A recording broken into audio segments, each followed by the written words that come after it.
कुरान कोई तारीख की किताब नहीं है, ये इंसान की साइकोलॉजी पढ़ने वाली किताब है। ये बताती है कि जब इंसान अल्लाह को भूलता है तो वो सबसे पहले खुद को भूलता है। कुरान में जितने भी नबियों का जिक्र आया, हर दौर में एक खास गुनाह जमीन पर हावी था, और वो गुनाह कोई अचानक पैदा नहीं हुआ, वो इंसानी जहन के एक बिगड़े हुए पैटर्न का नतीजा था।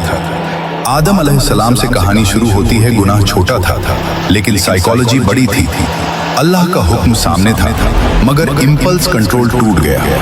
यहीं से इंसान ने सीखा, गुनाह का पहला कदम अल्लाह से नहीं, अपने नफ्स से बेवफाई है। इदरीस अलैहिस्सलाम के दौर में इंसान ने इल्म पा लिया, लेकिन मीनिंग खो दिया। साइंस थी, हिसाब था, लिखना था, मगर तकवा नहीं था। फिलॉसफी कहती है, knowledge without ethics destroys meaning.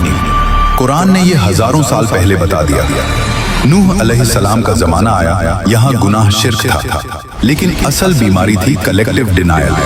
950 साल की दावत और जवाब में मजाक। साइकोलॉजी इसे कहती है ग्रुप थिंक। जब पूरी कौम गलत हो जाए तो सच पागल लगता है। फिर सिस्टम कोलैप्स हुआ।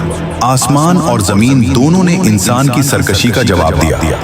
आद और समूद ताकत, टेक्नोलॉजी, स्ट्रक्चर, इंजीनियरिंग। लेकिन ईगो ने पूछा, हमसे ताकतवर कौन? फिलॉसफी का जवाब साफ है, power without humility becomes suicide. हवा चली, जमीन हिली और घमंड इतिहास बन गया। इब्राहिम अलैहिस्सलाम का दौर, यहाँ बुत सिर्फ पत्थर नहीं थे, ये फॉल्स मीनिंग सिस्टम्स थे। बाप बुत बनाता था, बादशाह खुदा बन बैठा था।